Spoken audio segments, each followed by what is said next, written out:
Praise the Lord. കർത്താവിന്റെ അതിപരിശുദ്ധമായ നാമം വാഴ്ത്തപ്പെടട്ടെ. ഈ നല്ല സമയത്ത് ഓർത്ത് ദൈവത്തെ സ്തുതിക്കുകയും വാഴ്ത്തുകയും ചെയ്യുന്ന വിവിധ സ്ഥലങ്ങളിൽ രാജ്യങ്ങളുമായിരുന്ന ദൈവവചനം കേൾക്കുന്ന എല്ലാ പ്രിയപ്പെട്ടവർക്കും കർത്താവായ യേശുക്രിസ്തുവിന്റെ വിലയേറിയ നാമത്തിൽ എൻ്റെ സ്നേഹവന്ദനം.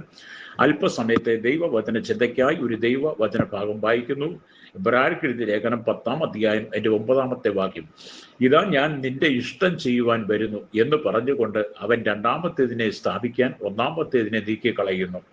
വളരെ അനുഗ്രഹിക്കപ്പെട്ട തിരുവെഴുത്താണ്. ഒന്നാമത്തേതിനെ നീക്കിക്കളഞ്ഞ് രണ്ടാമത്തേതിനെ സ്ഥാപിക്കുക എന്ന് പറഞ്ഞ ന്യായപ്രമാണത്തിന് അധിഷ്ഠിതമായ വിവിധ യാഗങ്ങൾ, വഴിപാടുകൾ തുടങ്ങിയവയിൽ ദൈവം പ്രസാദിക്കുന്നില്ല എന്ന് വ്യക്തമാക്കിയ ശേഷം ഒന്നാമത്തേതിനെ അഥവാ ന്യായപ്രമാണത്തെ നീക്കി രണ്ടാമത്തേതിനെ, അത് പുതിയ നിയമം സ്ഥാപിക്കുന്നതാണ് ഇവിടുത്തെ വിഷയം. നിഴലുകളായിരുന്ന പഴയ നിയമ യാഗങ്ങളുടെ ആ പരിസമാപ്തി കാൽവരി ക്രൂശിൽ നടന്ന യേശുക്രിസ്തുവിന്റെ പരമയാഗത്തിലൂടെ നമുക്കത് പുതിയ അനുഭവത്തിലേക്ക് അഥവാ പുതിയ നിയമത്തിന്റെ വ്യവസ്ഥയിലേക്ക് ദൈവം നമ്മെ കൊണ്ടുവന്നു എന്ന് ഈ ഭാഗത്ത് നമുക്ക് വായിക്കാൻ കഴിയും. ഹല്ലേലൂയ. അപ്പൊ എബ്രായ ലേഖനം 10-ാം അധ്യായം 9 തൊട്ട് 18 വരെയുള്ള വാക്യങ്ങൾ വായിക്കുമ്പോൾ, ഇതാ ഞാൻ നിന്റെ ഇഷ്ടം ചെയ്യുവാൻ വരുന്നു എന്ന് പറഞ്ഞുകൊണ്ടവൻ രണ്ടാമത്തിന് പ്രാപിപ്പാൻ അഥവാ സ്ഥാപിപ്പാൻ ഒന്നാമത്തിനെ നീക്കിക്കളഞ്ഞ് നമ്മൾ വായിച്ചു. ഹല്ലേലൂയ.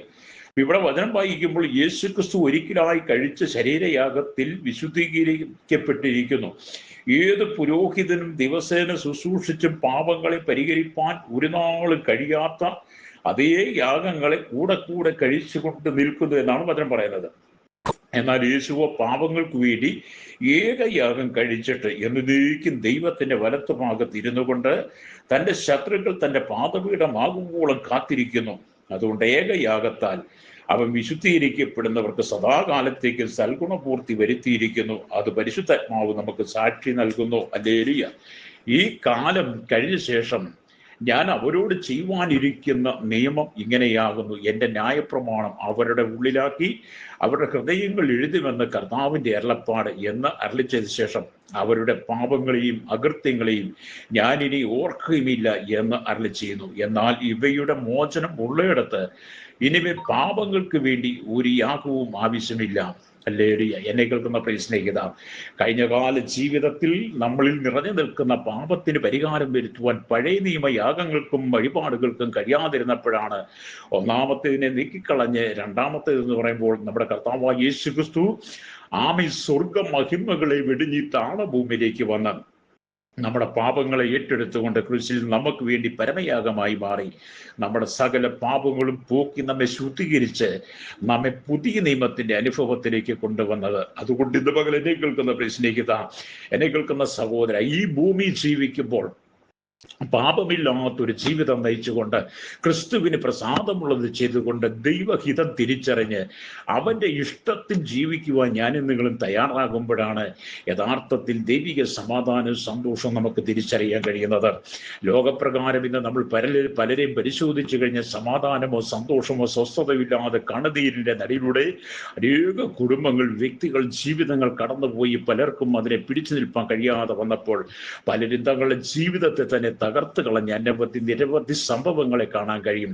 അങ്ങനെ ഏതെങ്കിലും സാഹചര്യത്തിൽ നിങ്ങളുടെ ജീവിതം തകർന്നിരിക്കുന്ന അനുഭവമാണെങ്കിൽ, നിങ്ങൾ ജീവിതത്തിൽ നിരാശപ്പെട്ടിരിക്കുന്ന അനുഭവമാണെങ്കിൽ, ഇന്ന് പകൽ നിങ്ങൾ കർത്താവായ യേശുക്രിസ്തുവിൽ വിശ്വസിക്കുന്നെങ്കിൽ, കർത്താവായ യേശുക്രിസ്തുവിന്റെ ശരീരയാഗത്തിലൂടെ നിങ്ങളുടെ വിഷയങ്ങൾക്ക് പരിഹാരം നൽകി, ഞാൻ യേശുവിൽ വിശ്വസിക്കുമ്പോൾ എൻ്റെ പ്രശ്നങ്ങൾക്കൊരു പരിഹാരമുണ്ട് എന്ന് നിങ്ങൾ വിശ്വസിക്കുന്നെങ്കിൽ, ഇന്ന് പകൽ നിങ്ങൾ നിങ്ങളുടെ ഹൃദയത്തെ യേശുവിന് കൊടുത്തുകൊണ്ട്, കർത്താവ് എൻ്റെ പ്രശ്നങ്ങൾക്കൊരു പരിഹാരം നൽകി അങ്ങയുടെ ആ ഏകയാഗത്തിലൂടെ എനിക്ക് നൽകിയ സ്വാതന്ത്ര്യം, രക്ഷയും എൻ്റെ ഉള്ളിൽ പകരണമെന്ന് നിങ്ങൾ ഹൃദയം തുറന്ന് ദൈവത്തോട് പ്രാർത്ഥിക്കുമ്പോൾ ദൈവം നിന്റെ ജീവിതത്തിൽ പുതിയ വഴികളെ തുറക്കും. ദൈവവചനം പറയുന്നു, എന്താണ് പാപത്തിന്റെ ശമ്പളം എന്നുള്ളത്? പാപത്തിന്റെ ശമ്പളം മരണമത്രേ എന്നാണ് വചനം പഠിപ്പിക്കുന്നത്. ഏത് പാപമായിരുന്നാലും സകലവും ദൈവമാകെ ന്യായം വിധിക്കപ്പെടുന്ന ഒരു ദിവസമുണ്ട്. ഏതൊരു ചെറിയ പാപത്തിന്റെയും വലിയ പാപത്തിന്റെയും ശമ്പളം മരണം തന്നെ. പാപങ്ങളിലൂടെ പരിഹാരത്തിനായി ഇസ്രായേൽ മക്കൾ ഓനമില്ലാത്ത ചെമ്മരിയാടിനെ കഴിഞ്ഞ കാലഘട്ടങ്ങളിൽ ദൈവമുമ്പാകെ യാഗം അർപ്പിച്ചിരുന്നു. പക്ഷേ അത്തരം യാഗങ്ങൾ എന്നതേക്കുമായുടെ പാപങ്ങളെ ശുദ്ധീകരിക്കുവാൻ കഴിഞ്ഞിട്ടില്ല.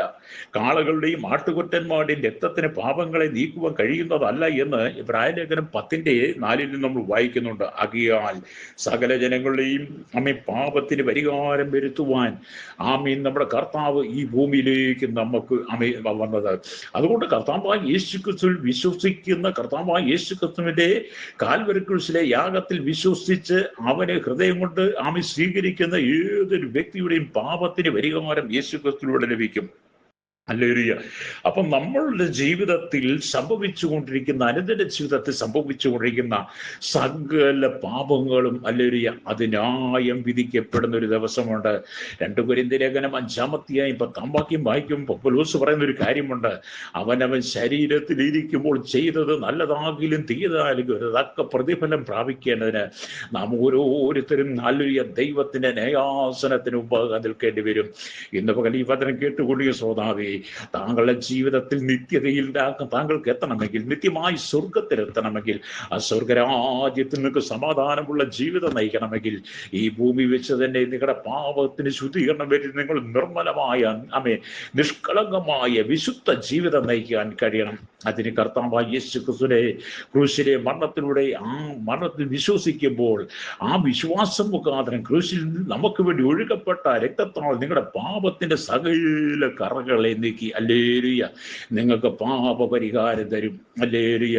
എന്നെ കേൾക്കുന്ന മാതാവി, സമാധാനം, സന്തോഷം, സ്വസ്ഥതയില്ലാതെ കണ്ണുനീരിന്റെ നടിയിലൂടെ മരിച്ചാ മതി എന്ന് പറഞ്ഞ അനുഭവമാണോ നിനക്കുള്ളത്? എന്നാൽ അതിന്നൊരു മോചനം തരുവാൻ ദൈവം ആഗ്രഹിക്കുക. ഹല്ലേലൂയ. അപ്പം പാപത്തിന്റെ ശമ്പളം മരണമത്രേ എന്ന് പറയുമ്പോൾ അതിൽ നിനക്ക് മോചനം പ്രാപിക്കണമെങ്കിൽ ദൈവത്തിന്റെ കൃപാവരം നീ പ്രാപിക്കുവാൻ കഴിയണം. ഹല്ലേലൂയ. റോമലേഖനം 6:23 പറയുന്നത് പാപത്തിന്റെ ശമ്പളം മരണമത്രേ, ദൈവത്തിന്റെ കൃപാവരമോ നമ്മുടെ കർത്താവായ യേശുക്രിസ്തുവിൽ നിത്യജീവൻ തന്നെ. അത് ഈ ലോകത്തിൽ ജീവിച്ച് നിന്റെ ജീവിതം തകർത്തുകളെ നിത്യജീവനെ പ്രാപിച്ചുകൊണ്ട് കർത്താവിന്റെ വരവിന് വേണ്ടി ഒരുവാൻ നിങ്ങളെ തന്നെ സമർപ്പിക്കാൻ കഴിയുമോ? ഈ ലോകം നമുക്ക് അനുകൂലമല്ല, ഈ ലോകം നമുക്ക് യോഗ്യമല്ല, ഈ ലോകത്തിലെ ജീവിതം നമുക്ക് യോഗ്യമല്ല എന്നും കണ്ട് നമ്മൾ ഈ ലോകം വിട്ടുപോകണമെന്നല്ല, പിന്നെന്താണ്? ഈ ഭൂമി ജീവിക്കുമ്പോൾ പാപത്തിന്റെ ശമ്പളമായ മരണത്തിൽ നിന്ന് വിടുവിക്കപ്പെട്ടിട്ട് കർത്താവായ യേശുക്രിസ്തുവിൽ ആ വിശ്വാസത്തോടെ ദൈവത്തിന്റെ കൃപാവരങ്ങൾ നിറയപ്പെട്ട് നിത്യജീവനെ പ്രാപിക്കണമെന്നാണ് പരിശുദ്ധാത്മാവ് പറയുന്നത്. ഹല്ലേലൂയ. പാപത്തിന്റെ ശമ്പളം മരണമത്രയെങ്കിലും നമുക്ക് വേണ്ടി കാൽവരി ക്രൂശിൽ മരിച്ച് ലോകത്തിലെ സകല പാപങ്ങൾക്കും സകല പാപികൾക്കും മോചനം നൽകിയ, സകല പാപത്തിനും പരിഹാര ശുദ്ധീകരണം വരുത്തി മനുഷ്യന് നിത്യജീവൻ എന്തെന്ന് വെളിപ്പെടുത്തി കൊടുത്ത് മനുഷ്യന്റെ മരണാനന്തരം നിത്യജീവൻ എവിടെയാണ്, വാസന്റെ എവിടേക്കാണ് പോകുന്നതെന്ന് മനുഷ്യന് വെളിപ്പെടുത്തിയ സത്യദൈവമായിരിക്കുന്ന യേശുക്രിസ്തുവിനെ നിന്റെ ഹൃദയത്തിൽ സ്വീകരിക്കണം. അപ്പം നിത്യജീവനെ നിനക്ക് ദാനമായി നൽകുവാൻ യേശുക്രിസ്തുവിനെ മാത്രമേ കഴിയൂ. ഈ ലോകത്തിൽ ആർക്കും നമുക്ക് നിത്യജീവൻ തരാൻ കഴിയില്ല. നിത്യജീവൻ തരുന്നത് യേശു മാത്രമാണ്. ഹല്ലേലൂയ. ഇന്ന് പകൽ ലോകത്തിന്റെ വിവിധ ഭാഗങ്ങളിൽ നിന്ന് ദൈവവചനം കേൾക്കുകയും വായിക്കുകയും പഠിക്കുകയും ചെയ്യുന്ന നിങ്ങളോട് ഞാൻ ചോദിക്കട്ടെ, നിങ്ങളുടെ പാപത്തിന് പരിഹാരം വരുത്തിയിട്ടുണ്ടോ? ശുദ്ധീകരണം പ്രാപിച്ചിട്ടുണ്ടോ? താങ്കൾ നിത്യജീവനെ പ്രാപിച്ചിട്ടുണ്ടോ? താങ്കൾ ഇന്ന് മരിച്ചാൽ താങ്കളുടെ ജീവൻ നിത്യതയിൽ ഉണ്ടാകും, തങ്ങളുടെ ആത്മാവ് നിത്യതയിൽ ഉണ്ടാകുമോ? ഇല്ലെങ്കിൽ ഇന്ന് പകൽ തീരുമാനമെടുത്ത് കർത്താവോട് പറയാമോ, കർത്താവേ, എനിക്ക് അങ്ങയുടെ സന്നിധിയിൽ ആ നിത്യജീവന്റെ അനുഭവത്തിലൂടെ ഈ ഭൂമിയിൽ ജീവിച്ച സ്വർഗരാജ്യത്തിന് മഹത്വം എനിക്ക് നൽകണമേ എന്ന് പറഞ്ഞ് എന്നോടൊപ്പം പ്രാർത്ഥിച്ചാട്ട് പരിശുദ്ധ ഞങ്ങളുടെ നല്ല ദൈവമേ, സ്വർഗ്ഗ പിതാവേ, അനുഗ്രഹിക്കപ്പെട്ട നല്ല സമയത്തിനായി ദൈവത്തെ സ്തുതിക്കുന്ന കർത്താവേ, അങ്ങയുടെ ഈ ഭൂമിയിലെ ജീവിതവും കർത്താവേ, അങ്ങയുടെ മരണവും പാപത്തിന് പരിഹാരം വരുത്തി ശുദ്ധീകരണം നൽകിയെങ്കിൽ ഇന്ന് പകൽ കർത്താവേ, എൻ്റെ സകല പാപങ്ങൾക്ക് പരിഹാരം നൽകിയ ശുദ്ധീകരണത്തിലൂടെ ആ നിത്യജീവനെ എനിക്ക് നൽകി മാനിച്ചനുഗ്രഹിക്കണമേ. സകലത്തിന്മേലെ നീതി വെളിപ്പെടുത്തണം യേശുവിന്റെ നാമത്തിൽ തന്നെ. ആമേൻ, ആമേൻ, ആമേൻ.